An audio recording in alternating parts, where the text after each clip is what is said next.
샬롬. 기도하고 시작하겠습니다. 하나님 감사합니다. 오늘도 우리의 삶에 하나님의 향기, 그리스도의 향기, 예수님의 향기가 드러나는 삶 살기를 원합니다.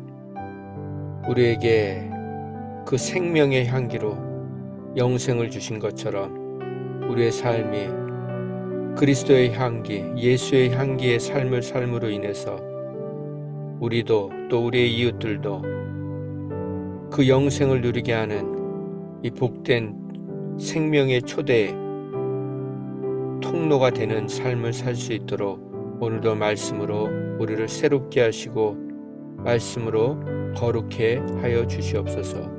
예수님의 이름으로 기도했습니다. 아멘. 오늘 말씀 잠언 11장 16절부터 31절 말씀입니다. 오늘 말씀 제목은 우리는 그리스도의 향기입니다 라고 정했습니다. 우리 한번 같이 해볼까요? 우리는 그리스도의 향기입니다. 그리스도의 향기입니다. 나는 그리스도의 향기입니다. 그리스도의 향기입니다. 고린도후서 2장 15절에 보면 우리는 구원을 얻는 자들에게나 망하는 자들에게나 하나님 앞에서 그리스도의 향기니라 이렇게 나옵니다. 하나님 앞에서 우리의 향기가 아니라 그리스도의 향기라고 말씀하셨습니다. 예수님의 향기여야 한다는 것입니다. 꽃에는 향기가 있습니다. 요즘 이렇게 산책을 하다 보면 이 꽃마다 다른 향기가 있는 것에 또 감탄하게 됩니다. 그 꽃의 향기는 어떤 향수보다도 기쁨을 줍니다. 꽃의 향기가 있듯이 사람에게는 품격이 있습니다. 다른 말로 하면 인격이 있고 성품이 있는 것입니다. 꽃도 싱싱할 때 그 향기도 신선합니다. 그것처럼 사람도 마음이 맑고 깨끗하고 정결하고 거룩할 때 품어져 나온다는 것입니다. 사람의 향기는 품격의 향기, 인격의 향기, 성품의 향기입니다. 그러면 저와 여러분에게는 지금 어떤 향기가 나고 있습니까? 오늘 본문 16절은 향기 있는 여인에 대해서 말씀하고 계십니다. 유덕한 여자라는 것은 품격이 있는 여인, 고상한 여인을 말합니다. 그래서 유덕하다, 그것은 덕이 있다. 다른 말로 덕망 있는 여자이다. 우리가 그런 표현을 하지 않습니까? 덕망 있는 사람이다. 근데 영어 성경에는 뭐라고 되어 있냐면 gracious woman 해서 공손한 여인, 정중한 여인, 상냥한 여인, 다정한 여인, 친절한 여인, 마음씨가 고운 여인, 너그럽고 품위가 있는 여인, 이런 여인은 존경받고 칭송과 명예를 얻는다는 것입니다. 그럼 여기 지금 세 분의 여인이 계신데 자신에게 해당되는 단어를 하나 골라보십시오. 나는 공손한가, 정중한가, 상냥한가, 다정한가, 친절한가, 마음씨가 고운가, 아니면 너그러운가, 품위가 있는가. 이 유덕한 여인, 덕이 있는 여인의 그 품격 있는 여인의 특징이 있습니다. 어떻게 그렇게 될 수 있을까? 첫 번째는 부지런합니다. 성실합니다. 이 부지런하고 성실한 여인에게는 향기가 나는 거죠. 그런데 부지런함과 성실함이 느껴져 있는 여인이 있는가 하면 게으름과 나태함이 느껴지는 여자도 있습니다. 그리고 이 유덕한 여인, 품이 있는 여인, 향기가 나는 여인은 정중한 말 습관이 있습니다. 그 말 한마디 한마디가 품위가 있습니다. 다른 말로 하면 말에서 향기가 납니다. 그런데 이 품위가 없는 여자분들의 특징은 갑자기 화를 냅니다. 갑자기 언성을 높입니다. 그래서 자기의 그 부정적인 감정을 여과 없이 드러내는 여인, 품위가 없는 여인이죠.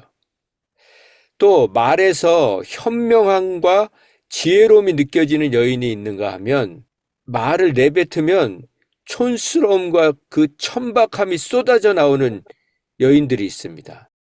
또 이렇게 품이 있는 여인의 특징은 뭐냐면 이 옷을 입거나 이 복장이 단정합니다. 청결합니다. 머리카락을 봐도 이렇게 정돈이 돼 있습니다. 이렇게 부시시한 게 아니고. 그런 유덕한 여인들에게 또 특징은 자기다움이 있습니다. 다른 말로 하면 매력이 있다는 거예요. 얼굴이 예쁘지 않은데도 매력이 있습니다. 그 여인들의 특징 중에 하나가 뭐냐면 잔잔한 미소가 있는 것입니다. 그래서 미소로 소통합니다. 이 미소는 하나님이 사람에게 주신 아주 귀한 선물입니다. 얼굴이 좀 남자분들은 또 이렇게 험상궂게 생긴 분들이 있으시잖아요. 그런데 이 미소를 지으면 험상궂은 얼굴이 천진난만한 얼굴로 바뀝니다. 결점을 가려줍니다. 그래서 이 미소 짓는 사람은 나이가 들어도 매력적으로 보입니다. 나이가 들어도 매력적으로 보이려면 이렇게 몸짱 만드는 게 아니고요. 그냥 얼굴에 미소만 지어도 그 미소가 바로 향기처럼 전해진다는 것입니다. 또 이 유덕한 여인의 특징은 뭐냐면 일상에서 작은 행복을 소중히 여깁니다. 작은 것에도 쉽게 감격을 합니다. 예민하지 않고요. 민감합니다. 이 예민함과 민감함은 틀립니다. 예민한 건 뭡니까? 성격이 아주 그냥 날카롭고 상대하기 힘든 것을 예민하다고 하는 거죠. 민감한 것은 무엇입니까? 다른 사람들의 필요에 민감하고 배려하기 때문에 민감하다는 것입니다. 또 이런 여인의 특징은 뭐냐면 배려심이 있습니다. 매너가 있습니다. 예의가 바릅니다. 누구에게요? 다른 남자에게요? 아니요, 남편에게요. 남편 앞에서 매너가 있어야 합니다. 호칭을 부를 때도 정중하게 남편님, 신랑님, 누구 아빠, 그 누구 아빠라는 거 이제 하지 마십시오. 아빠랑 같이 사시는 겁니까? 남편이랑 사시는 거잖아요. 그러니까 정말 예의가 있어야 됩니다. 그리고 친절하게. 친절과 배려는요, 자기 안에 있는 내면의 아름다움을 표현하는 방법입니다. 그래서 잠언 31장 10절에 보면 누가 현숙한 여인을 찾겠느냐. 그의 값은 진주보다 더하다고 했습니다. 현숙하다, 현명하다. 이게 바로 오늘 말씀에 말하는 유덕하다는 여인입니다. 그래서 아내들이여 먼저는 하나님께 그리고 남편에게 사랑받고 인정받고 존경받는 품격 있는 여인, 현숙한 여인이 되시기를 예수님의 이름으로 축원드립니다. 아멘. 그런데 남편들도 마찬가지입니다. 이 모든 걸 남편들도 똑같이 적용할 수 있어야 되는 것이죠. 17절 말씀입니다. 인자한 자는 자기의 영혼을 이롭게 하고 잔인한 자는 자기의 영혼을 해롭게 한다. 남에게 친절하게 대하면 자기 영혼도 복되게 되지만 잔인하게 다른 사람을 모질게 대하면 자기에도 해로움이 온다는 것입니다. 그래서 친절과 배려는 뭐라고 했습니까? 내 내면의 아름다움을 표현하는 것처럼 오늘도 누구를 만나든지 이 친절한 배려하는 마음, 이런 마음으로 대할 수 있는 저와 여러분 되길 원합니다. 18절 말씀, 악인의 싹은 허무하되 공의를 뿌린 자의 상은 확실하니라. 악인의 싹, 악인의 수입은 허무한 것, 헛된 것이라는 것입니다. 왜냐하면 영어로 보면 이 삭시 속여서 얻은 수입을 얘기하는 것입니다. 속이는 추, 속이는 저울처럼 악한 것으로 거두었기 때문에 허물을 느끼고 결국은 무가치하게 사용하게 된다는 것입니다. 그러나 공의를 뿌린 자, 여기서 공의라는 것은 다른 말로 하면 의로운 것, 선한 것, 옳은 것으로 심은 자들은 어김없이 상이 돌아온다는 것입니다. 리워드가 온다는 것입니다. 이 상은 다른 말로 하면 열매를 얘기하는 것이죠. 제가 어제 토마토하고 베질하고 이렇게 오이하고 막 이렇게 심었어요. 근데 오이는 씨를 심었거든요. 씨를 심었는데 거기 보니까 55일이 걸려야 열매를 맺는다고 하더라고요. 그러면서 제 안에 그 씨를 심으면서도 너무 기뻤습니다. 아, 55일 후에는 열매를 얻을 수 있겠구나. 열매를 거둘 수 있겠구나. 그런 기대감 때문에 계속해서 그 뒷마당을 이렇게 시간 날 때마다 이렇게 보면서 이렇게 흐뭇해 하고 있습니다. 왜 그럴까요? 열매 거둘 거에 대한 기대가 있기 때문입니다. 우리는 심는 것을 거두게 되어 있습니다. 그러면 여러분은 지금 매일 무엇을 심고 계십니까? 하나님은 지금 우리가 심고 있는 것을 다 보고 계십니다. 우리 가족에게 무엇을 심고 있는지, 우리 손녀에게 무엇을 심어주고 있는지 다 보고 계십니다. 그 심은 대로 거두게 하시는 것입니다. 지금은 어느 때입니까? 우리가 심을 때입니다. 무엇으로 심습니까? 믿음으로 심고, 소망으로 심고, 사랑으로 심어야 됩니다. 매일 이 시간, 지금 우리가 말씀을 나눈 이 시간은 말씀을 우리 마음밭에 심는 시간입니다. 그 마음밭에 심은 말씀을 갖고 우리는 기도로 다른 사람들의 마음밭에 그 말씀의 씨를 뿌리는 것입니다. 먼저 내 마음밭에 말씀을 뿌리고 내 사랑하는 사람들의 심령에도 기도로 그 말씀을 뿌리는 것입니다. 제가 매일 말씀 묵상을 여러분들에게 보내드리지 않습니까? 그 중에 한 명은 청년이 있는데요. 그 청년은 제가 말씀 묵상을 보내주면 거의 답변이 없어요. 그런데 감사한 것은 클릭은 해요. 그날 볼 때도 있지만 며칠 있다 볼 때도 있어요.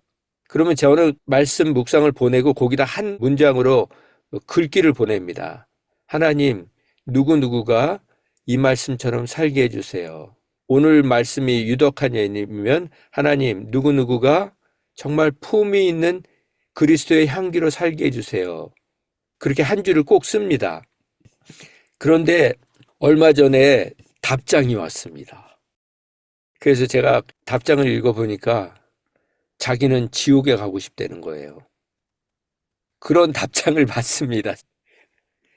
그럼에도 불구하고 저는 그 형제에게 말씀을 보냅니다. 왜 그렇습니까? 뿌리는 것은 우리가 해야 될 일이고 거두시는 분은 열매를 맺게 하시는 분은 하나님이시기 때문에 거두어 주시기를 간절히 소망하는 마음으로 뿌리는 것입니다. 고린도전서 3장을 찾아서 읽어보겠습니다. 고린도전서 3장 6절에서 7절 말씀입니다. 읽겠습니다. 나는 바울은 심었다는 것입니다. 그리고 아볼로는 물을 주었다는 것입니다. 그러나 오직 자라게 하시는 분은 하나님이시라는 것입니다. 그러면서 7절에 뭐라고 합니까? 그런즉 심는 이나 물 주는 이는 아무것도 아니로되. 이게 중요한 겁니다. 제가 매일 그렇게 말씀을 보낸다고 해서 그게 대단한 일이 아니라는 겁니다. 아무것도 아니라는 것입니다. 그거 생색내지 말라는 것입니다. 내가 이렇게 매일 힘들게 말씀 보내주니까 지옥에 가겠다고? 이게 아니라는 겁니다. 아니, 클릭도 안 한다고, 며칠에 한 번씩 본다고? 이게 아니라는 것입니다. 아무것도 아니라는 것입니다. 우리가 하는 것은. 제가 그 클릭 한 번 해서 복사해서 보내는 게 뭐가 대단한 일입니까? 남들 보낼 때 한 번 보내는 건데. 그런데 뭐라고 합니까? 여기 보면 자라게 하시는 분은 하나님뿐이시라. 열매 맺게 하시는 분은 하나님이시라는 것입니다. 그래서 8절에 보면 심는 이와 물 주는 이는 한 가지나 각각 자기가 일한 대로 자기의 상을 받느니라. 그럼에도 불구하고 하나님은 우리에게 심는 이에게도 물 주는 이에게도 상을 준비하고 계시다는 것입니다. 더 귀한 말씀은 우리는 하나님의 동역자라는 것입니다. 9절 말씀. 너희는 하나님의 밭이요 하나님의 집이니라. 우리가 하나님과 동역하고 있다는 것, 하나님이 우리를 써주시고 계시다는 것만으로 감격해야 되는 것입니다. 그래서 오늘도 무반응을 하든지 우리의 그 선행에 거절감으로 표현을 하든지 어떤 것에도 감사할 수 있는 저와 여러분 되기 원합니다. 아멘. 왜 그렇습니까? 그 말씀을 읽지 않고 그냥 클릭만 했어도 감사한 것 아닙니까? 이 클릭이에요, 여러분. 이 손가락이 내 손가락 같지만 하나님이 클릭하게 하셔야 클릭하는 겁니다. 그거 아세요, 여러분? 하나님이 그 영혼에게 클릭할 수 있는 마음을 주셨기 때문에 클릭한 것입니다. 그런데 그렇게 클릭하다가 언젠가는 그 말씀에 클릭될 날이 올 것입니다. 말씀에 클릭될 날이 올 것이라는 것입니다. 왜 그렇습니까? 씨앗에는 생명이 담겨 있듯이 말씀에는 영원한 생명, 영생하는 생명이 담겨 있기 때문입니다. 그래서 오늘도 우리는 믿음으로 씨앗을 뿌려야 합니다.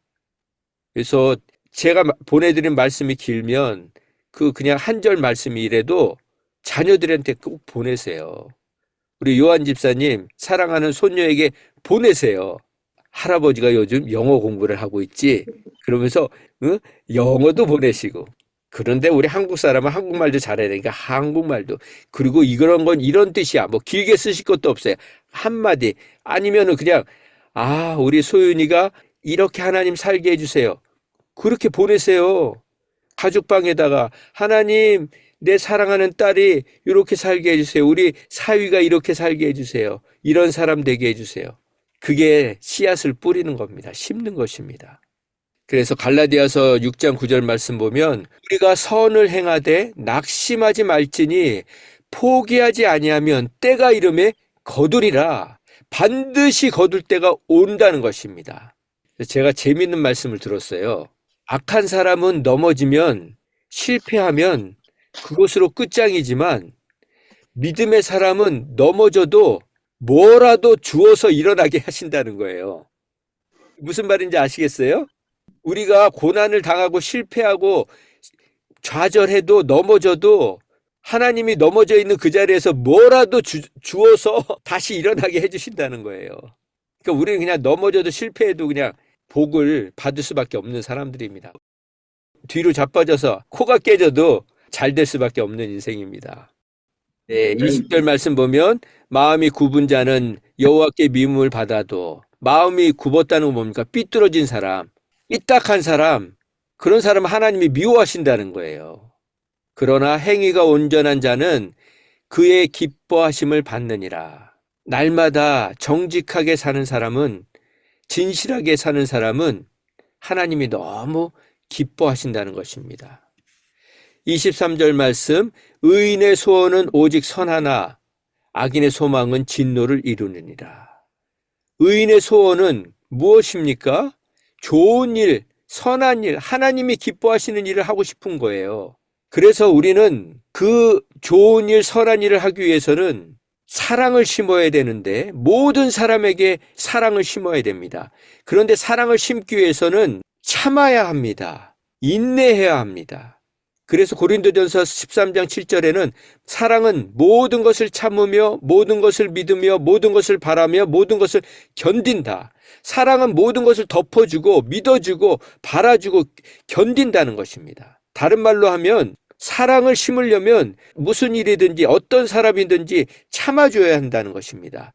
참는다는 것은 기대하기 때문에 하나님을 믿기 때문에 참는 것입니다. 그리고 모든 것을 믿는다는 것은 최선을 구하는 것입니다. 늘 최선을 구하고 최선을 생각하며 최선을 추구하는 저와 여러분 되기 원합니다. 그 사랑으로 열매를 심는 사람들은 포기하지 않는다는 것입니다. 물러서지 않는다는 것입니다. 끝까지 견뎌낸다는 것입니다. 그래서 여러분 이 말씀 기억하세요. 이사야 32장 8절 말씀, 이사야 32장 8절 말씀인데요. 존귀한 자는 존귀한 일을 계획하나니 그는 항상 존귀한 일에 서리라. 한번 따라서 해보시겠어요? 존귀한 자는 존귀한 자는 존귀한 일을 계획하나니 존귀한 일을 계획하니 그는 항상 존귀한 일에 서리라. 그는 항상 존귀한 일을 서리라. 저와 여러분이 정말 날마다 존귀한 일, 고상한 일, 품격 있는 일, 품위 있는 일, 그런 일을 계획하고 날마다 그 일을 한 가지라도 실천하면서 살아가는 저와 여러분 되기 원합니다. 아멘. 그런 사람들은 어떤 삶을 사느냐? 그게 바로 24절부터 29절까지 나오는 말씀입니다.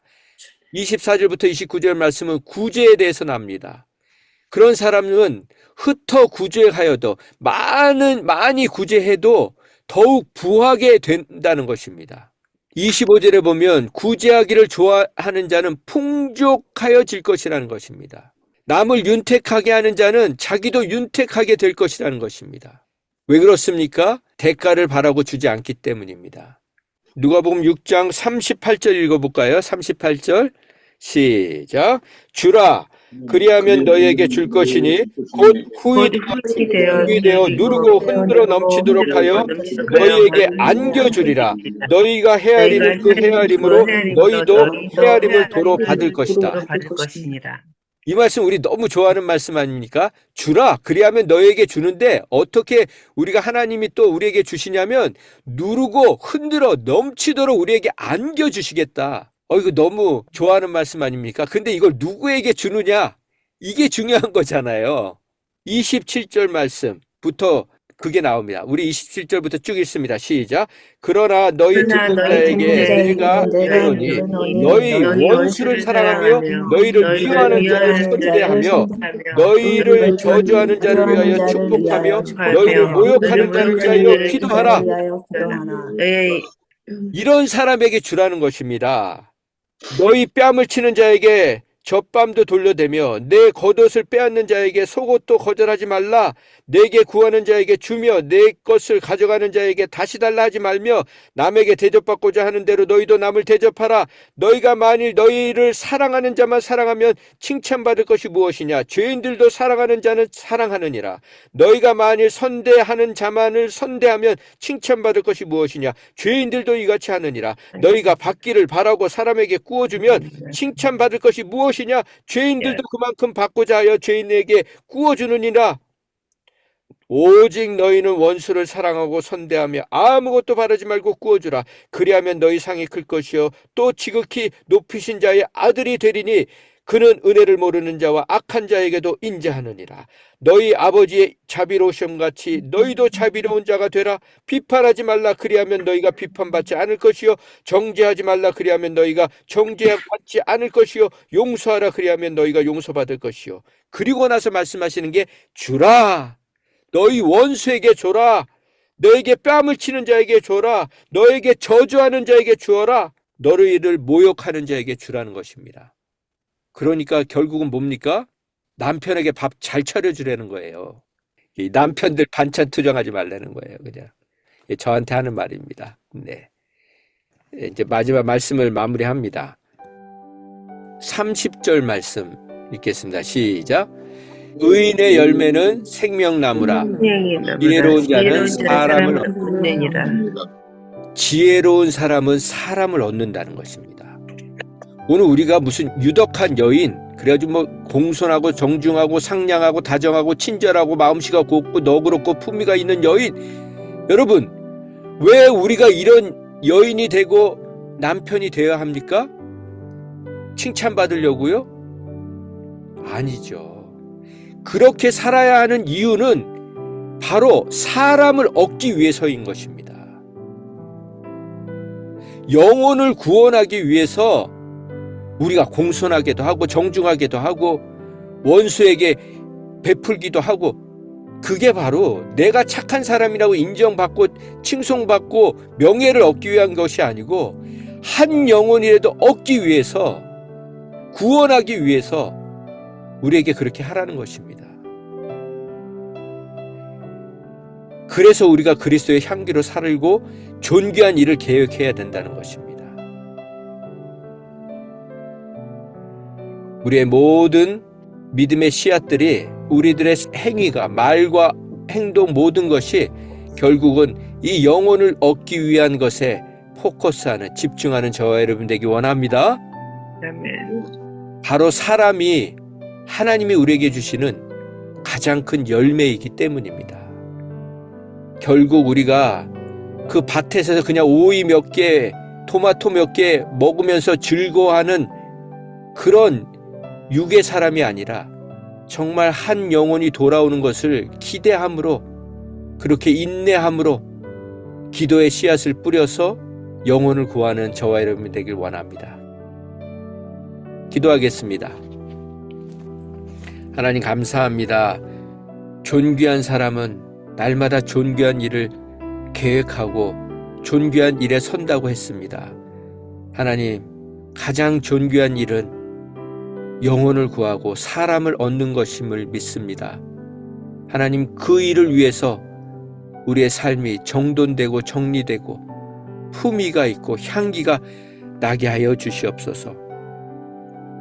그 모든 것을 통해서 우리는 물을 주고 또 심지만 열매를 거두게 하시는 그 하나님과 기쁨으로 동역하는 우리의 남은 인생 되게 하여 주시옵소서. 예수님의 이름으로 기도했습니다. 아멘. 네.